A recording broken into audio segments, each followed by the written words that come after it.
Comme ça, vous allez voir que je m'appuie sur la parole et que je n'invente rien.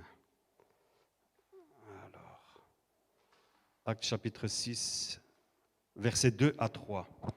Je lis la parole. Les 12 convoquèrent la multitude des disciples et dirent, il n'est pas convenable que nous laissions la parole pour servir aux tables. Alléluia. Il n'est pas convenable qu'on laisse la parole pour servir aux tables. Juste pour servir. Regardez dans quelle dimension le Seigneur nous appelle. Juste pour servir, il faut être rempli de l'Esprit de Dieu. Juste pour ouvrir la porte et accueillir une personne, il faut être rempli de l'Esprit de Dieu. Alléluia.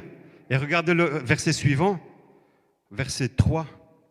C'est pourquoi, frères, choisissez parmi vous 7 hommes de qui l'on rende un bon témoignage. Premier critère. Qui soit plein d'Esprit Saint. Deuxième critère. Et de sagesse. Alléluia. Les 3 critères.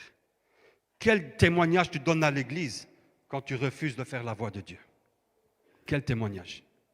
Tu fais un témoignage d'une personne qui est rebelle et tu veux servir dans l'assemblée. Tu peux avoir la plus belle voix du monde, mais si tu n'es pas rempli de l'Esprit, va t'asseoir. Tu peux être le plus grand des prédicateurs, mais si tu n'es pas rempli de l'Esprit de Dieu, va t'asseoir. Va t'asseoir, parce que tu ne vas pas apporter cet esprit de sagesse et tu vas blesser le monde. Et tu vas les éloigner au lieu de les attirer vers notre Créateur. Alléluia. L'esprit de sagesse.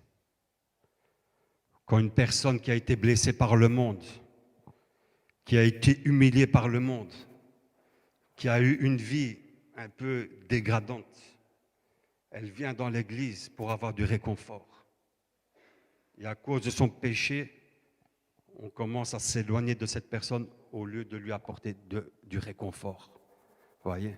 C'est pour ça que dans l'assemblée, on doit être rempli de cet esprit de sagesse. De comprendre d'où ils viennent et de comprendre que Dieu est un juste juge et il est fidèle et juste pour accepter la repentance de quiconque vient à lui.